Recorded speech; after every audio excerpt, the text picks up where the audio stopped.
बिस्मिल्लाहिर्रहमानिर्रहीम। अस्सलाम वालेकुम।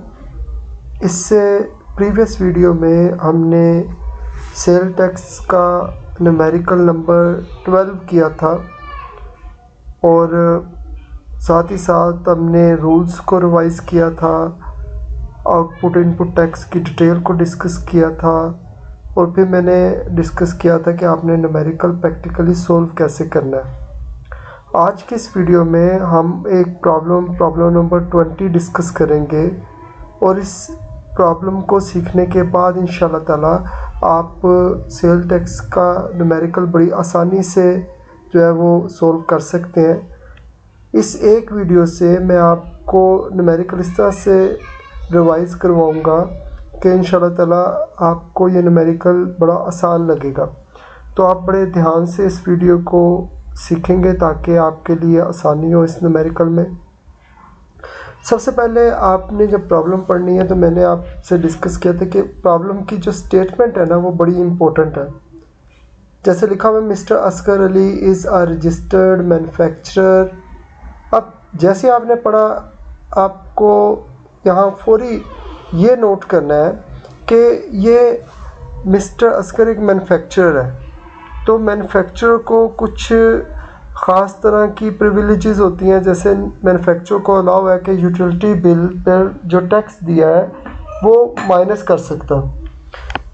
अच्छा, हमने ये तय कर लिया कि ये मैन्युफैक्चरर है और यूटिलिटी बिल पे टैक्स की एडजस्टमेंट इसको अलाउ है। अच्छा, अगर ये डिस्ट्रीब्यूटर होता तो आपको पता है कि डिस्ट्रीब्यूटर पे 90% की रिस्ट्रिक्शन नहीं होती। इसी तरह अगर ये जॉइंट स्टॉक कंपनी होती तो फिर आपको मैंने सिखाया हुआ कि कंपनी अगर नॉन रजिस्टर से परचेज़ करती है तो नॉन रजिस्टर से परचेज़ करने पर पेमेंट पूरी नहीं करती बल्कि विद होल्डिंग टैक्स रख लेती है, क्योंकि कंपनी एक विद होल्डिंग एजेंट है।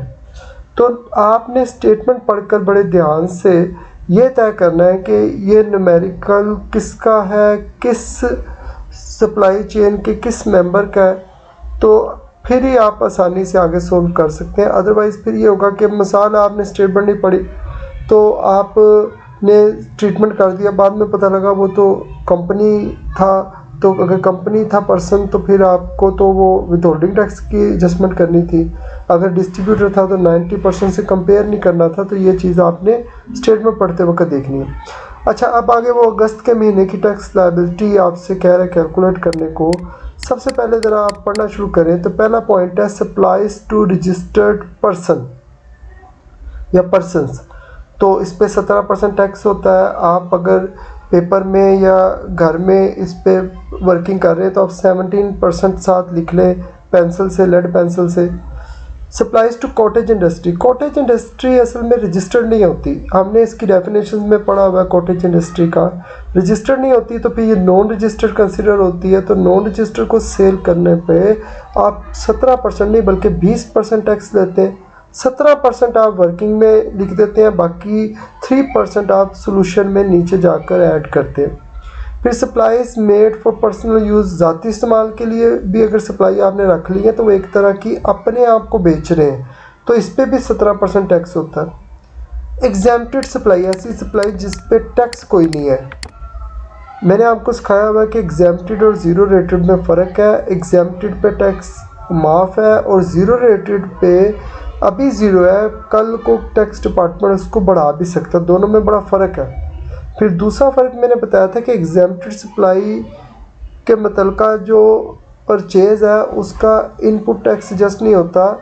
इसी तरह ज़ीरो रेटेड के मुतल्लिका परचेज़ का इनपुट टैक्स एडजस्ट नहीं कर सकते, लेकिन एग्जेम्प्टेड सप्लाई का आप क्लेम भी नहीं कर सकते, लेकिन ज़ीरो रेटेड का मुतल्लिका इनपुट टैक्स आप जस्ट तो नहीं करेंगे लेकिन क्लेम कर सकते हैं। तो आसान अल्फाज में पॉइंट नंबर 4, 5, 6 तीनों ही एग्जेम्प्टेड या ज़ीरो रेटेड सेल है और इसके मुतल्लिका इनपुट की एडजस्टमेंट नहीं करेंगे। इनपुट टैक्स की अगर एडजस्टमेंट नहीं करेंगे तो फिर कैसे करेंगे? तो आपको मैंने सिखाया हुआ है अपोर्शनमेंट ऑफ इनपुट टैक्स का फार्मूला आप लगाएंगे तो टैक्स अपोर्शन हो जाएगा। एग्जेम्प्टेड या ज़ीरो रेटेड का अलग हो जाएगा और बाकी टैक्सेबल का अलग। अच्छा, दूसरी बात यह कि ज़ीरो रेटेड आपने क्लेम करना होता है, उसकी वर्किंग आप बाद में करके उसे क्लेम करते हैं। फिर ये 7वें पॉइंट पर परचेज फ्रॉम रजिस्टर्ड पर्सन, अब परचेजेस के पॉइंट आ गए। तो आप ये भी कर सकते हैं कि पहले सवाल के सेल के पॉइंट कर लें, लेकिन पहले सवाल मुकम्मल पढ़ लें तो बहुत बेहतर है। परचेजेस फ्रॉम रजिस्टर्ड पर्सन आप 17% टैक्स इस पे कैलकुलेट करेंगे। अब ये इनपुट टैक्स के पॉइंट आ गए हैं।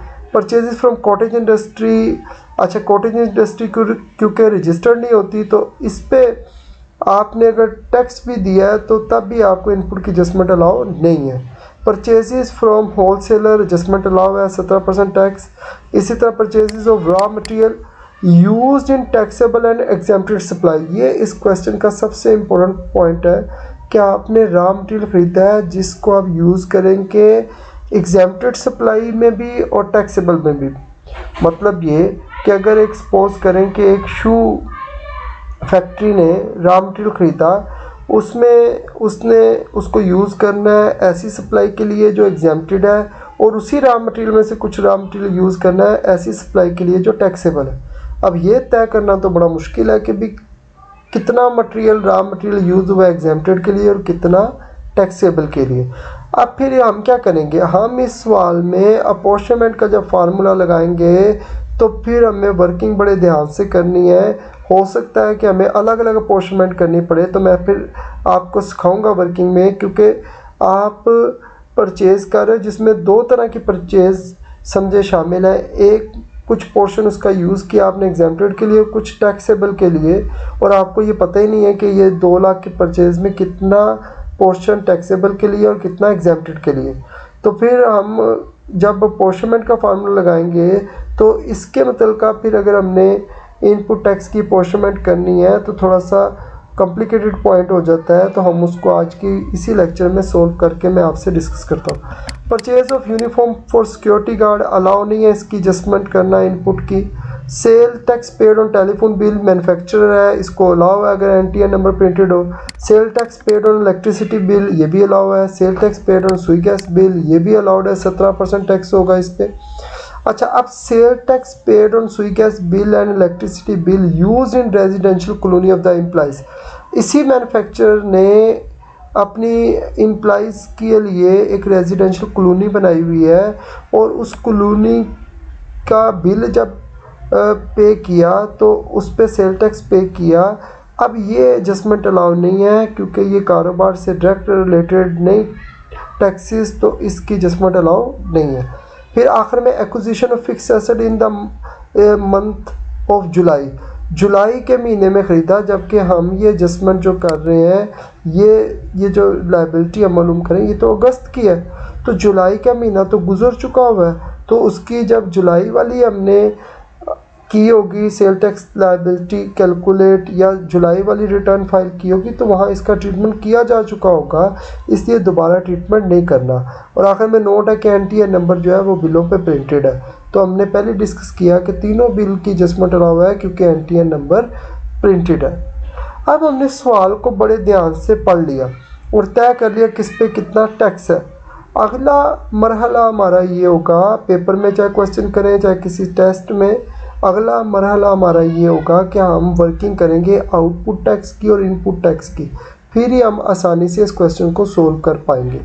अब हमने करना ये है कि हम पहले आउटपुट और इनपुट दोनों की वर्किंग करते हैं, फिर हम न्यूमेरिकल में अमाउंट्स पुट करके इसको सोल्व करते हैं। सबसे पहले supplies to registered person 24 lakh की है, और सप्लाईज टू कॉटेज इंडस्ट्री जिसमें टैक्स भी शामिल है इंक्लूडेड है, वो कह रहा है 1,20,000 है।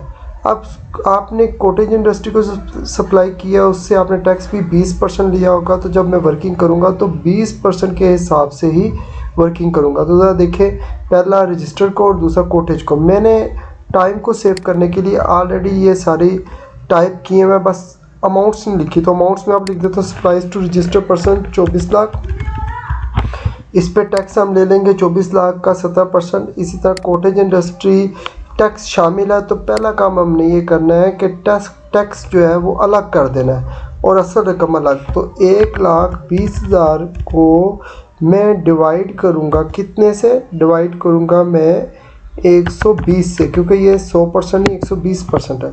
फिर मैं उसको जो है वो मल्टीप्लाई कर दूंगा 100 से। अगर 100 से करूँगा तो असल रकम आ जाएगी, अगर 20 से करूँगा तो टैक्स आ जाएगा। तो बेहतर है कि मैं 100 से मल्टीप्लाई करूँ, असल रकम आ जाए, और फिर वो असल रकम को मैं इधर लिख के उस पर टैक्स कैलकुलेट कर लूँ। तो असल रकम बनती है 1 लाख। 20% टैक्स था वो अलग कर दिया, लेकिन यहाँ कितने परसेंट लेना है? यहाँ हमने लेना है 17%, बाकी 3% किधर लेना है? बाकी 3% हमने आप कह दें कि जब न्यूमेरिकल सोल्व कर रहे होंगे तो फर्दर टैक्स हम वहाँ 3% के तौर पर लेंगे। ये 17% कैसे आया कि 20% में से 3% हमने माइनस कर दिया।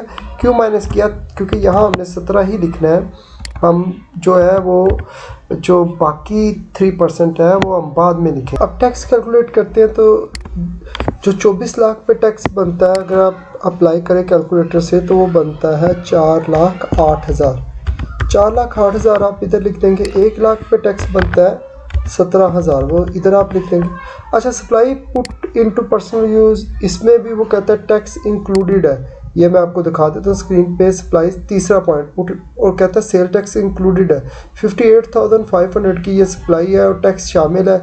आप इसमें से टैक्स को अलग कर लें या आप ये करें कि असल रकम निकाल लें। तो असल रकम निकालने का तरीका वही है, इसको आप डिवाइड करें 117 से, क्योंकि ये नॉन रजिस्टर वाला मामला नहीं है, ये पुट इनटू पर्सनल यूज़ है। तो 117 से डिवाइड करें और मल्टीप्लाई करें। आप इसको किससे मल्टीप्लाई करेंगे? मल्टीप्लाई करेंगे आप इसको, अगर 100 से तो असल रकम आ जाएगी, अगर 17 से मल्टीप्लाई करेंगे तो टैक्स आ जाएगा। तो दोनों में से जैसे मर्जी आप कैलकुलेशन कर लें। तो असल रकम बन रही है 50,000, तो फिर टैक्स कितना है वो नज़र आ रहा हमें 8,500। अच्छा, इसके बाद हमने देखना है कि आगे कौन सी सप्लाई है। आगे 3 सप्लाई है, चौथा, पांचवा, छठा पॉइंट, लेकिन जो तीनों सप्लाई हैं उनका एग्जेम्प्टेड या ज़ीरो रेटेड से ताल्लुक है। तो चौथा पॉइंट पे 1,20,000 अमाउंट है।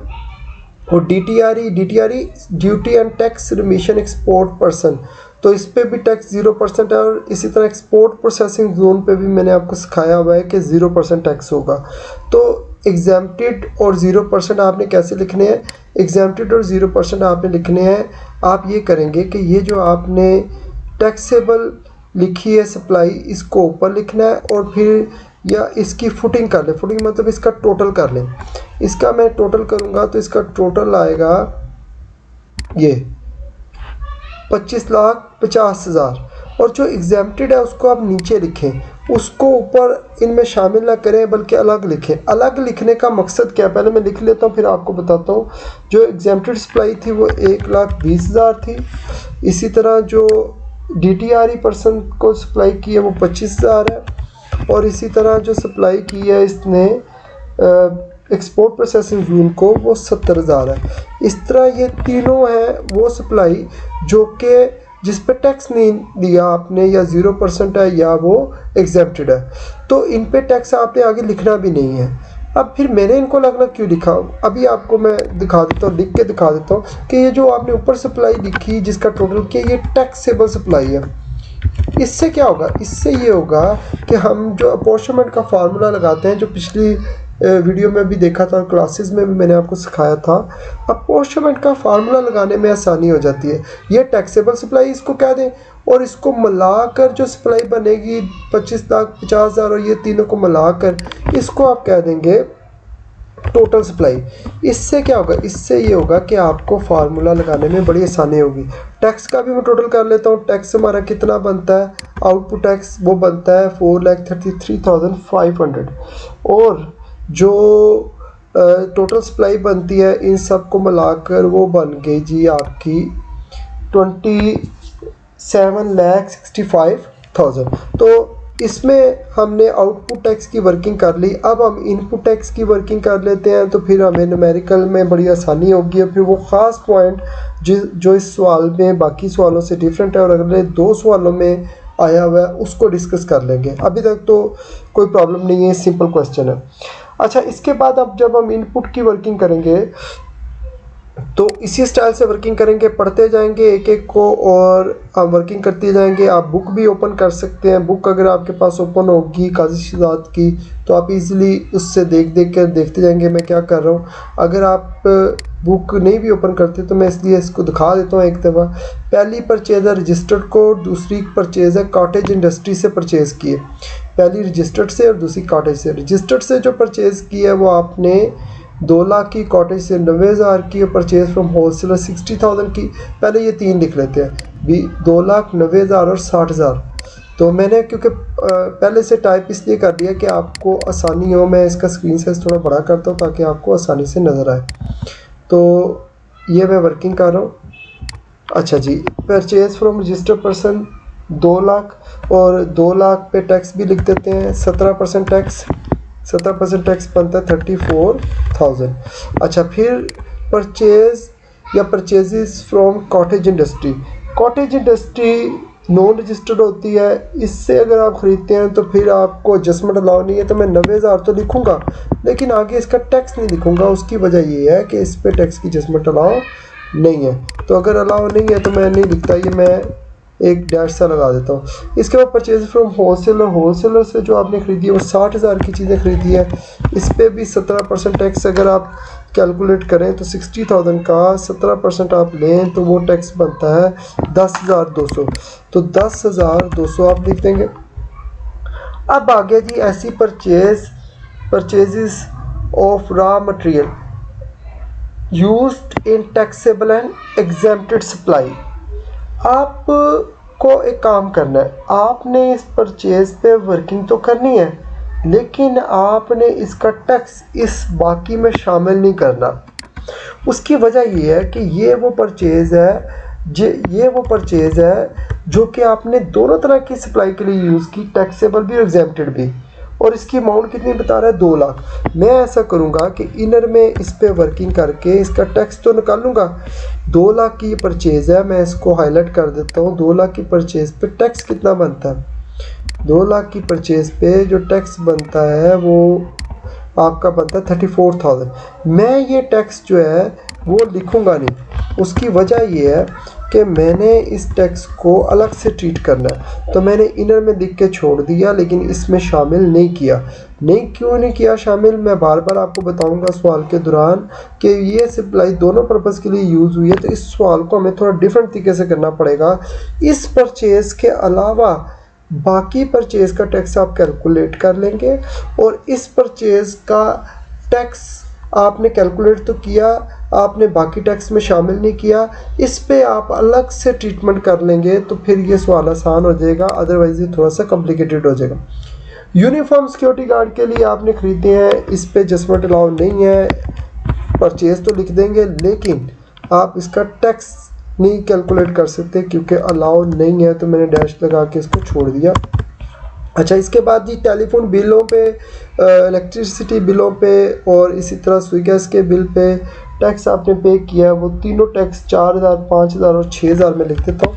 ऊपर से मैंने देखा है 4,000, 5,000 और फिर 6,000, ये तीनों मैंने लिख दिए। आखिरी पॉइंट है सेल टैक्स पे किया है जो कारोबार की रेजिडेंशियल कॉलोनी है एम्प्लॉइज़ के लिए, उसके कबीलशिल पे टैक्स पे किया है। तो इस पे भी एडजस्टमेंट अलाउ नहीं है लेकिन टैक्स क्योंकि पे किया है तो आप इसको इनर में लिख सकते हैं लेकिन एडजस्टमेंट अलाउ नहीं है। तो या तो आप लिखे ही ना इस पर, क्योंकि आपको जब इसकी एडजस्टमेंट ही नहीं लाओ तो फिर आप इसको नहीं लिख सकते। फिर मैंने क्यों लिखा, मैंने इसलिए लिख दिया कि आपको पता लग जाए कि इस पे एडजस्टमेंट अलाउ नहीं है। तो मैंने लिख दिया और इस पर हमें टैक्स कैलकुलेट नहीं किया। तो मैं सिर्फ आपको सिखाने के लिए कि जिन पे एडजस्टमेंट अलाउ नहीं है मैं उसको हाईलाइट करता हूँ ताकि आपको पता लग जाए कि भाई इन पे जो है वो एडजस्टमेंट अलाउ नहीं है। तो इनको आपने समझना है कि क्यों नहीं अलाउ, वो हमने डिस्कस किया हुआ है पहले दूसरे लेक्चर में जहाँ हमने बार बार इस पर बात की थी। अब ये टैक्स आपने कैलकुलेट कर लिया लेकिन ये जो टैक्स आपने कैलकुलेट किया ये आपने टैक्स, ये जो purchase of raw material use in taxable exempted supply, इसके अलावा क्या। तो मैं एक काम करता हूँ कि मैं इस पॉइंट को यहाँ से अलग कर देता हूँ। यहाँ से अलग करके इस पॉइंट को मैं नीचे अलग लिख देता हूँ। इससे क्या होगा, इससे अगर आप देखें इसका टैक्स भी मैं लिख देता हूँ। चलें, इसका टैक्स बनता है 34,000। मैंने गलती से 30,000 लिखा हुआ है, मैं इसको 4 कर देता हूँ। 34,000 इसका जो टैक्स है ना, ये मैं अलग लिख दिया। और इसके अलावा जो बाकी पॉइंट पे टैक्स बनता है वो मैं अलग लिख देता हूँ। इस तरह ये परचेज़ पे आपने कैलकुलेट कितनी की अमाउंट, परचेज़ पे आपने टैक्स की अमाउंट जो कैलकुलेट की, ये मैं ऐड करता हूँ। तो इसके अलावा 59,200 बन रहा है। तो मैं इसको लिख देता हूँ टैक्स ऑन, क्या मैं लिखूँगा, टैक्सेबल परचेज़, या टैक्स ऑन खाली परचेज़ भी आप लिख सकते हैं। अब मैंने परचेज़ पे दो तरह के टैक्स निकाले, एक ये 59,200 और एक ये मैंने ख़ास तौर पे यहाँ मैंने जो नोट लिखा हुआ है, जो उसने बुक में लिखा था, वो मैंने इसलिए इधर मेंशन कर दी कि ये दोनों के लिए यूज़ हुआ। अब मेरे पास दो तरह की परचेज़ पे टैक्स है। एक वो परचेज़ जो सिर्फ टैक्सेबल सप्लाई में यूज़ हुई, एक वो परचेज़ जो सिर्फ टैक्सेबल सप्लाई में नहीं बल्कि दोनों तरह की सप्लाई में यूज़ हुई। तो अब मैंने इसको जब सोल्व करना है तो फिर मैंने थोड़ा सा ध्यान रखना है कि मैंने इसको सोल्व करते हुए ये जो टैक्सेबल सप्लाई के लिए परचेज़ यूज़ हुई है इसकी अपॉर्चमेंट अलग करनी है, और जो दोनों तरह की सप्लाई के लिए यूज़ हुई है इसकी अपॉर्चमेंट अलग करनी है। अब मैं इसको सोल्व करता हूँ। हमने आउटपुट और इनपुट दोनों की वर्किंग कर ली। अब सबसे पहले देखते हैं आउटपुट हमने कितना निकाला है। ये मेरी वर्किंग नंबर 1 है आउटपुट टैक्स की। अब वर्किंग नंबर 1 में मैंने टैक्स निकाला है, वो है 4,33,500। फॉर्मेट हमने डिस्कस किया हुआ है, फॉर्मेट मैंने यहाँ टाइप कर लिया हुआ है। मैं फॉर्मेट के मुताबिक यहाँ काम करता हूँ। आउटपुट टैक्स पहले 5 लाइनों में हेडिंग दे दूँगा, जैसे मैंने लास्ट लेक्चर में आपको बताया था, नाम, CNAC, NTN, मंथ और कंप्यूटेशन। तो सबसे पहले आउटपुट टैक्स जो मैंने वर्किंग नंबर 1 करके निकाला, वो मैंने कितना निकाला, 4,33,500, 4,33,500। फिर वर्किंग नंबर 2 करके मैंने टैक्स तो निकाला, लेकिन वर्किंग नंबर 2 में मैंने टैक्स निकाले 2। एक मैंने निकाला सिर्फ उस परचेज पर जो आपने यूज़ की, किस लिए, टैक्सेबल सप्लाई के लिए। मैं इसको यहाँ चेंज भी कर सकता हूँ, मैं इसको थोड़ा सा इसको वर्डिंग चेंज कर देता हूँ, tax on purchase used for taxable supply, taxable supply. अब ये होगा कि आपने टैक्सेबल सप्लाई के लिए जो परचेज यूज़ हुई उस पर अलग टैक्स निकाल लिया, और जो आपकी टैक्सेबल एंड एग्जेम्प्टेड सप्लाई के लिए परचेज यूज़ हुई उस पे आपने अलग टैक्स निकाला हुआ है। तो फिर मैं क्या करूँगा कि मैं ये करूँगा कि जब मैं इनपुट टैक्स, ये दोनों टैक्स जब दिखूँगा तो मुझे अपॉर्चमेंट करनी होती है। आपको पता है कि जब सवाल में टैक्सेबल और एग्जेम्प्टेड सप्लाई दोनों हो, या सवाल में एग्जेम्प्टेड या ज़ीरो रेटेड सप्लाई हो, तो उसके मुतल्लिका इनपुट टैक्स की एडजस्टमेंट अलाउ नहीं है। तो फिर मेरे सवाल में एग्जेम्प्टेड और ज़ीरो रेटेड दोनों हैं, और उसके मुतल्लिका इनपुट की एडजस्टमेंट अलाउ नहीं है। अब मेरे पास सवाल में एक परचेज तो वो है जो मैंने यूज़ किया टैक्सेबल सप्लाई के लिए, और साथ ही साथ मैं उसे ये भी कह सकता हूँ taxable and zero rated supply, taxable and zero rated. उससे क्या होगा कि टैक्सेबल और ज़ीरो रेटेड सप्लाई का मतलब ये है कि ये जो टैक्स आया 59,200, ये उस परचेज पे आया जो टैक्सेबल के लिए भी यूज़ हुई है और ज़ीरो रेटेड के लिए भी यूज़ हुई है।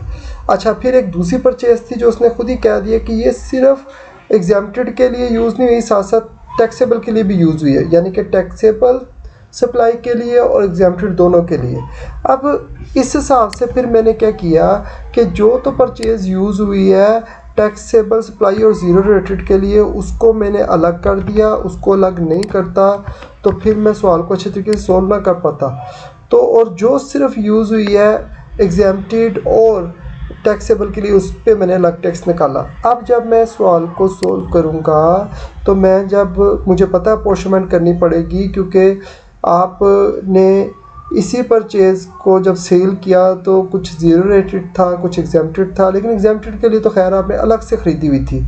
तो फिर मैं ये करूँगा एक काम कि मैं 2 दफ़ा अपॉर्चमेंट करूँगा। एक दफ़ा अपॉर्चमेंट जब करूँगा तो मैं इस तरह से लिखूँगा, फार्मूला लगाऊँगा। फार्मूला हमारा होता है अपॉर्चमेंट का, input tax divided by total supply multiply by taxable supply, ये अपोर्शनमेंट का फार्मूला होता है।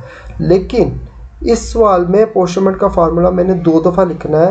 पहली दफ़ा मैं जब लिखूँगा तो इनपुट टैक्स सिर्फ उस सप्लाई का लिखूँगा जो कि मैंने यूज़ की है, उस परचेज़ का लिखूँगा जो मैंने यूज़ की है टैक्सेबल के लिए as well as zero rated के लिए। क्योंकि आपने सवाल में एक ऐसी परचेज़ की है जो कि एग्जेम्प्टेड के लिए भी यूज़ हुई है और टैक्सेबल के लिए। इसका मतलब है जो सवाल में एग्जेम्प्टेड सप्लाई है उसके लिए आपने परचेज़ ही अलग की है। तो फिर 59,200 की जो ये टैक्स की अमाउंट मैंने निकाली है, इस पर मैं अलग फार्मूला लगाऊंगा 59,200। अच्छा, इस पे मैं अलग फार्मूला लगाऊंगा। इसको जब मैं डिवाइड करूंगा तो टोटल सप्लाई तो लिखूंगा, लेकिन मैंने एक काम करना है। टोटल सप्लाई मेरी 27,65,000। इस टोटल सप्लाई में से मैं माइनस कर दूंगा कौन सी सप्लाई, माइनस कर दूंगा टोटल सप्लाई में से एग्जेम्प्टेड सप्लाई। जो मैंने यहाँ ऊपर इनपुट टैक्स लिखा है, ये इनपुट टैक्स सिर्फ उस परचेज़ का है जो आपने यूज़ की टैक्सेबल और ज़ीरो रेटेड के लिए। एग्जेम्प्टेड के लिए अलग से परचेज़ है और वो अलग से आपने सप्लाई की है, उसका मैंने टैक्स भी अलग से निकाला है। तो फिर यहाँ जब मैं लिखूँगा फार्मूले में टोटल सप्लाई, तो मैं वो एग्जेम्प्टेड वाली माइनस कर दूँगा, फिर ही मैं आंसर ठीक निकाल पाऊँगा। अदरवाइज़ क्या होगा कि ये सवाल का आंसर गलत आ जाएगा। अब क्या हुआ, टोटल सप्लाई तो है लेकिन उसमें एग्जेम्प्टेड वाली जो सप्लाई है वो लेस कर दी है ऊपर, क्योंकि टैक्स में भी आपने एग्जेम्प्टेड सप्लाई के मुतल्लिक़ जो इनपुट बनता है वो लिखा ही नहीं, क्योंकि उसका आपने कैलकुलेशन ही अलग की। मैंने बार बार आपसे ऊपर अभी डिस्कस किया। मल्टीप्लाई करेंगे हम इसको, किससे मल्टीप्लाई करेंगे, टैक्सेबल सप्लाई से, जो कि 25,50,000 है। अब जब मैं मल्टीप्लाई करूँगा तो ये मेरे पास एक आंसर आ जाएगा 57,074। तो 57,074 हमारे पास एक आंसर आ गया। अब यही फार्मूला मैं दोबारा लगाऊंगा, लेकिन अब जब मैं दोबारा ये फार्मूला लगाऊंगा तो अब मैं टैक्स लिखूंगा वो वाला जो मैंने आपको निकाल के अभी दिखाया उस परचेज़ पर जो आपने दोनों तरह की सप्लाई में यूज़ की, एक तो टैक्सेबल और एक एग्जेम्प्टेड। ज़ीरो रेटेड नहीं, ज़ीरो रेटेड की बात उसने की नहीं। ये पॉइंट नंबर है आपका सवाल में 10। ये आपने सिर्फ यूज़ किया एग्जेम्प्टेड और टैक्सेबल के लिए। तो फिर मैं अब जब फार्मूला लगाने लगा हूँ तो सिर्फ इसी जो परचेज़ का टैक्स लिखा इनपुट टैक्स डिवाइड करूँगा। अब मैं एग्जेम्प्टेड इसमें से माइनस ही करूँगा, क्योंकि मैं अब एग्जेम्प्टेड ही के मुतल्लिक़ तो टैक्स निकाल रहा हूँ। तो एग्जेम्प्टेड मैं इसमें से माइनस नहीं करूँगा, क्योंकि अब मैं जो इनपुट टैक्स की अपोर्शनमेंट कर रहा हूँ वो उसी हिसाब से कर रहा हूँ। वो जो एग्जेम्प्टेड आपने सप्लाई की थी उसके मुतल्लिक़ आप मैं इनपुट टैक्स की अपोर्शनमेंट कर रहा हूँ। मल्टीप्लाई करूँगा टैक्सेबल सप्लाई से 25,50,000 से, तो जो आंसर आया वो मेरे पास आंसर जो भी आएगा मैं उससे जमा कर दूँगा। आंसर है 31,356। 31,356। इन दोनों को मैं जमा कर दूंगा। जब मैं इन दोनों को जमा करूंगा तो मेरे पास एक आंसर आएगा। उस आंसर को मैं उसी तरह 90% से कंपेयर करूंगा। तो मैं इसको थोड़ा सा ठीक कर लेता हूँ, यहाँ से कट करके नीचे लिख देता हूँ। इस आंसर का टोटल जो है वो मैं निकाल लेता हूँ इधर, और उसको फिर 90% से कंपेयर करता हूँ। इस आंसर का टोटल बनता है 88,430।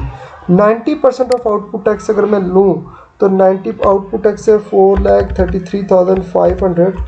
इसका अगर मैं 90% लूँ तो 90% इसका बनता है जी 3,90,150। अब मैं इन दोनों रकम को कंपेयर करता हूँ। इन दोनों में से जो कम है, विच एवर इज़ लेस, वो आप आउटर कॉलम में लेकर जाकर माइनस कर देंगे आउटपुट टैक्स में से। तो मैं इसको थोड़ा सा इसका फॉर्मेट को बेहतर करता हूँ। ये जो फर्दर मैंने टैक्स लिखा हुआ है इसको मैं यहाँ से काट के थोड़ा नीचे लिख देता हूँ ताकि ये ज़रा इजी आपको समझ आए।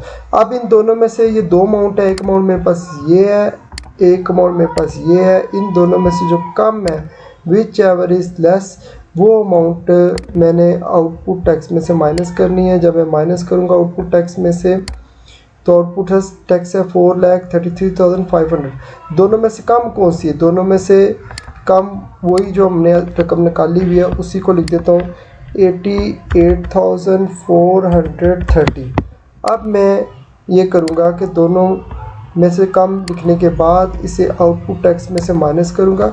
अच्छा, जब मैं इसको आउटपुट टैक्स में से माइनस करूँगा, ये अमाउंट जो नीचे लिखी गई है इसको मैं डिलीट कर देता हूँ। आउटपुट टैक्स में से मैं इसको माइनस करूँगा तो मेरे पास आंसर आएगा 34,50,70। अच्छा, अब ये मेरे पास आंसर आ गया। अब मेरे पास जब आंसर आ गया तो इसमें जो फर्दर टैक्स है, बल्कि मैं एक रो और ऐड कर देता हूँ। फर्दर 3% टैक्स जो बनता है, आपने जो नॉन रजिस्टर को चीज़ें बेची हैं वो बनता है 3000 में इसमें ऐड करूँगा। तो ऐड करके जो मेरे पास फाइनल आंसर आएगा, 3000 किस में ऐड करना है? इसमें ये जो सेल टैक्स पेबल मैंने निकाला हुआ है, इसका अगर मैं बॉर्डर ख़त्म कर दूँ तो ज़रा इजीली आपको समझ आ जाएगा। ये देखिए, इस रकम में मैं 3000 जो है वो ऐड कर दूँगा। तो ऐड करके जो मेरा फाइनल आंसर आएगा वो बनेगा 3,48,070। अच्छा, अब ये मेरा sale tax payable with return है, ये मैंने पे करना है। अच्छा, अभी तक हमने बिल्कुल सिंपली सवाल को डिस्कस किया। आपको ये बड़ी अच्छी तरह पता है कि जो ज़ीरो रेटेड सप्लाई होती है उसके मुतल्लिक़ भी इनपुट की एडजस्टमेंट तो अलाउ नहीं होती, लेकिन वो क्लेम आप कर सकते हैं। आप फिर उसी तरह फार्मूला लगाकर ये जो अपोर्शनमेंट का आप ये ज़ीरो रेटेड का क्लेम कर देंगे। मैंने वर्किंग नंबर 1 में ये जो दो फार्मूलाज मैंने यूज़ किए हैं सवाल के अंदर, वर्किंग नंबर 1 में मैंने ये लगाए हुए हैं। हम वर्किंग नंबर 2 में हम ऐसा करते हैं कि जो ज़ीरो रेटेड का क्लेम का फार्मूला लगा देते हैं। अब क्योंकि इनपुट टैक्स आपके दो हिस्सों में डिवाइड था, तो टेक्निकली जो ज़ीरो रेटेड की वर्किंग है वो भी जो है वो दो हिस्सों में आपको डिवाइड करके मुकम्मल करनी पड़ेगी। तो एक फार्मूला तो आप ये लगा देंगे कि जो पहला आपका इनपुट टैक्स है 59,200, इसके मुतल्लिक़ ज़ीरो रेटेड आप अलग निकाल दें। Input tax divide by total supply में से अगर मैं वो 1,20,000 डायरेक्ट माइनस करके लिख दूँ तो वो बचता है 26,45,000। अच्छा, इसके बाद इसको आप मल्टीप्लाई कर दें, किससे? आप मल्टीप्लाई करेंगे ज़ीरो रेटेड से। अब ज़ीरो रेटेड दो है, दोनों को मिलाकर बनती है अमाउंट 95,000। तो ज़ीरो रेटेड की एक अमाउंट आ गई जो आप क्लेम करेंगे 2126। इसी तरह मैं जो दूसरा आपने निकाला हुआ था टैक्स, जो परचेज़ आपने की एग्जेम्प्टेड और टैक्सेबल दोनों के लिए, उसका आपने वर्किंग अलग की और टैक्स निकाला हुआ था 31,356। इसको आप जो है वो डिवाइड कर दें। जो टोटल सप्लाई, इसमें आपने एग्जेम्प्टेड सप्लाई जो है ना वो माइनस नहीं करनी। टोटल सप्लाई जैसे आपने ऊपर लिखा, टोटल सप्लाई थी 27,65,000 और मल्टीप्लाई कर दें आप इसको जो है वो ज़ीरो रेटेड 95,000 है। तो इसके मतलब का जो टैक्स बन गया जो आप क्लेम करेंगे वो बनेगा 1168। ये आपने क्लेम करना है। तो दोनों को 1168 और ये 2126 इन दोनों को जमा करता हूँ। तो जमा करके जो अमाउंट आएगी वो अमाउंट वो है जो आप क्लेम करेंगे टैक्स डिपार्टमेंट से कि ये अमाउंट हमें वापस कर दी जाए, रिफ़ंड कर दी जाए। तो हम इसे कह देते हैं रिफ़ंड क्लेम। अब ये आपने इतनी ही वर्किंग पेपर में भी करनी है। अपॉर्चमेंट तो वैसे आप एग्जेम्प्टेड की भी करेंगे, लेकिन इतनी काफ़ी है क्योंकि फिर आप ज़्यादा कंफ्यूज हो जाएंगे और आपसे मज़ीद जो है ना वो वर्किंग में गलती होने के चांसेस हो जाएंगे।